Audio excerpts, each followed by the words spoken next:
Hello everyone, I'd like to welcome you to a new topic that we will discuss it today, which is the controls for information security.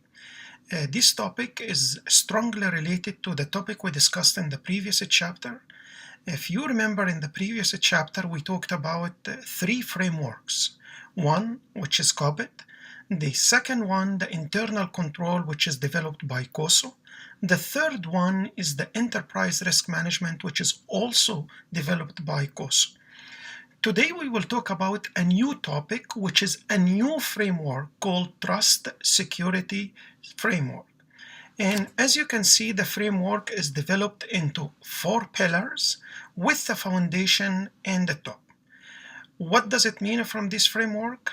The more security we give for our data, the more reliable information we can derive from this data.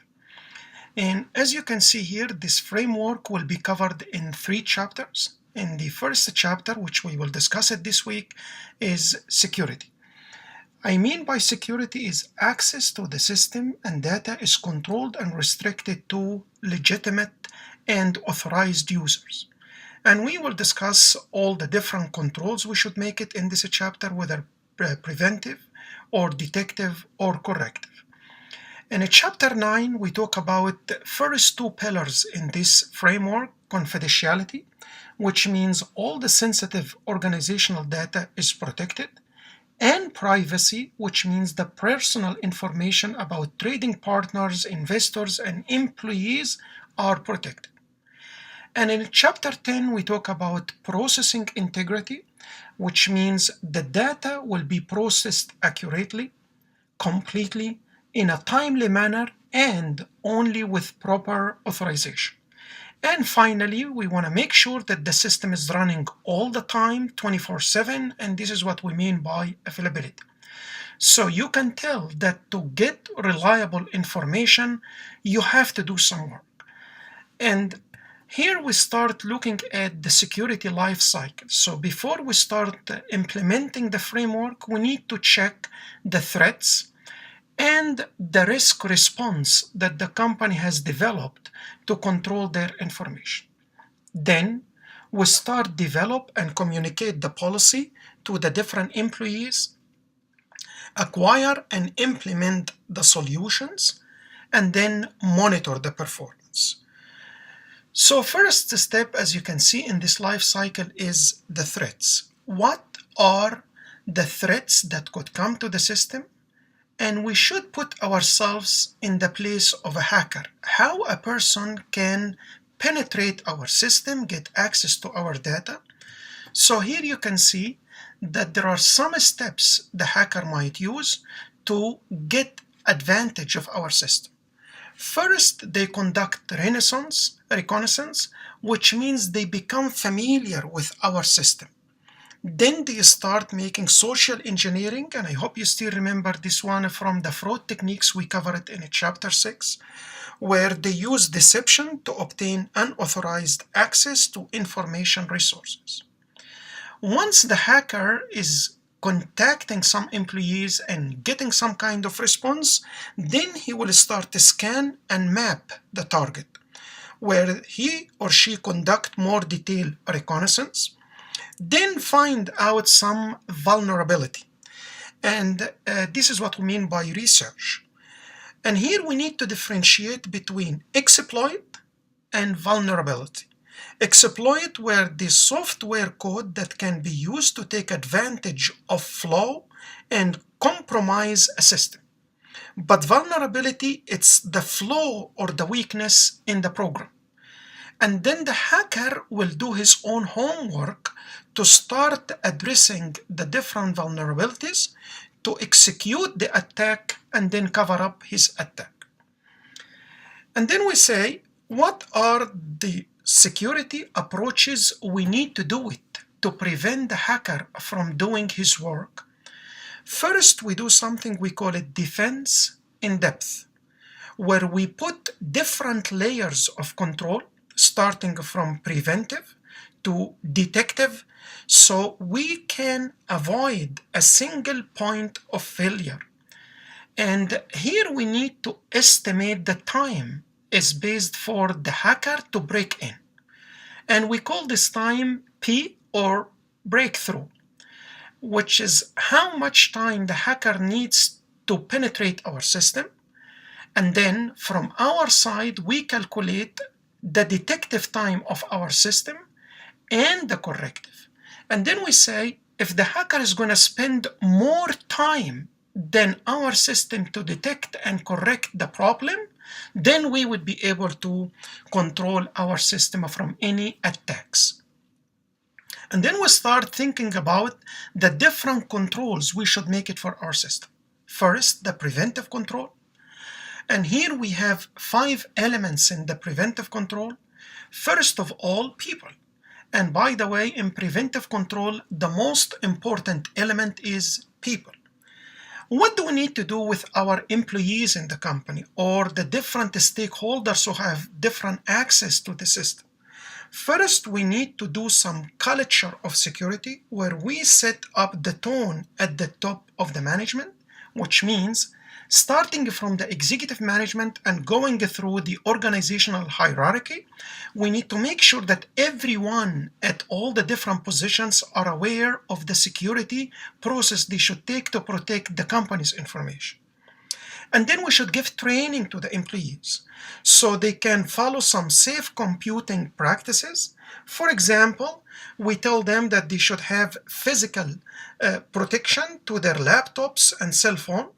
They use only approved softwares, and they don't share passwords with each other, and they never open unsolicited emails attachment, and finally, protect them from any kind of social engineering.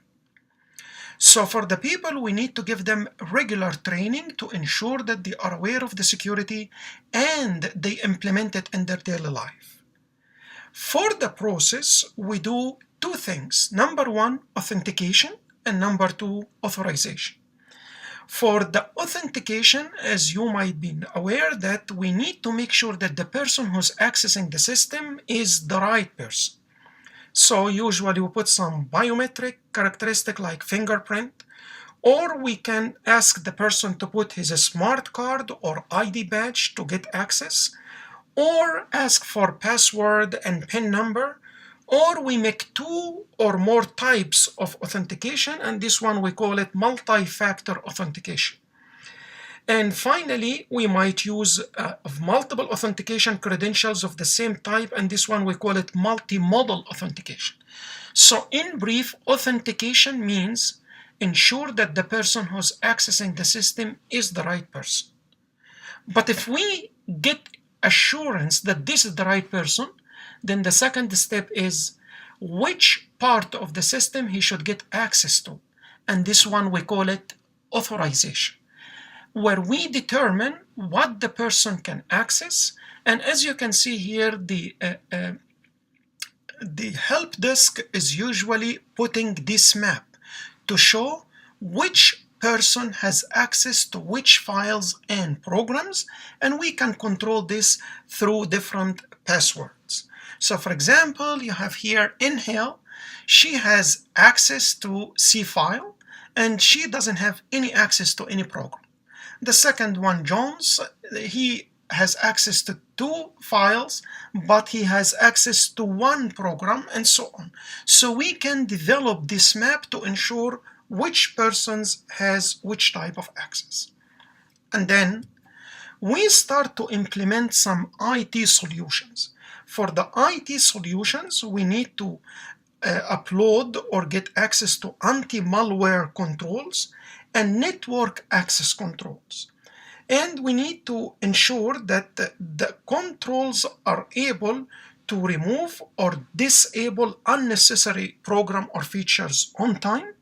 And for the communication between the different terminals or the different users, we can use some kind of encryption. And as you can see here in this diagram, that there are some wordings we need to be familiar with. The first one is the firewall, which is a device that provides perimeter security by filtering packets. And under the firewall here you can see demilitarized zone, which is a sub-network that is accessible from the internet but separate from the organization internet network. And in the top we use some routers, which is a device that uses the internet protocol to send the packets across the network. And if you go down, you will see the packet filtering, where the firewall techniques filters the traffic by examining only the information in packet headers to the rules in access control list. And finally, we have deep packet inspection, which is a firewall technique that filters the traffic by examining not just packet header information, but also the content of a packet.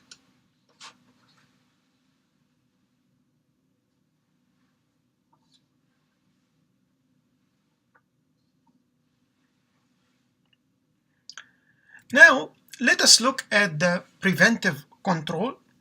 Here we check the physical security access control, where we make like some kind of locks or surveillance camera to ensure that those who are coming to the building or to the different rooms, they have access to go there. And we restrict the access to the network and data by doing all the different types of security, as I said, for locks or password or numeric lock or some cameras, eye print, fingerprint, and so on. And then we make sure that we have enough control for the change in management and the change in control itself. And this would be a formal process that we should put it in place regarding the change that has to be made through software, hardware, and process. Who should have the authority to do the change, how the change is implemented, and how can we assess the right performance after the change. And then we do some kind of detective control and corrective. For the detective control, we can implement the log analysis, as you can see it here, where it shows when the person get access to the system and when the person logged out of the system. So for the log analysis, it will show the time in and out for each user. And then we have the intrusion detection system that can check the intruders who come to the system and how much time does it take them to get access. And then we make the penetration testing and continuous monitoring by different people to ensure that the system is well controlled. For the corrective control, we can do the computer incident response time, which is CIRT, as I said, to check how much time for the incident to happen, how the system is going to detect it and correct it. And then we put all the controls in the hand of the Chief Information Security Officer, CISO. And finally, we do some kind of patch management. Patch management is the code released by software developers that fixes a particular vulnerability, and the process of regular applying patches and updates to the software. So in brief, the security can be made based on preventive control, detective control, and corrective control. I hope you find this topic enjoyable, adding value to your knowledge, and enable you to do the homework. Thank you so much and wish you an enjoyable week. Bye-bye.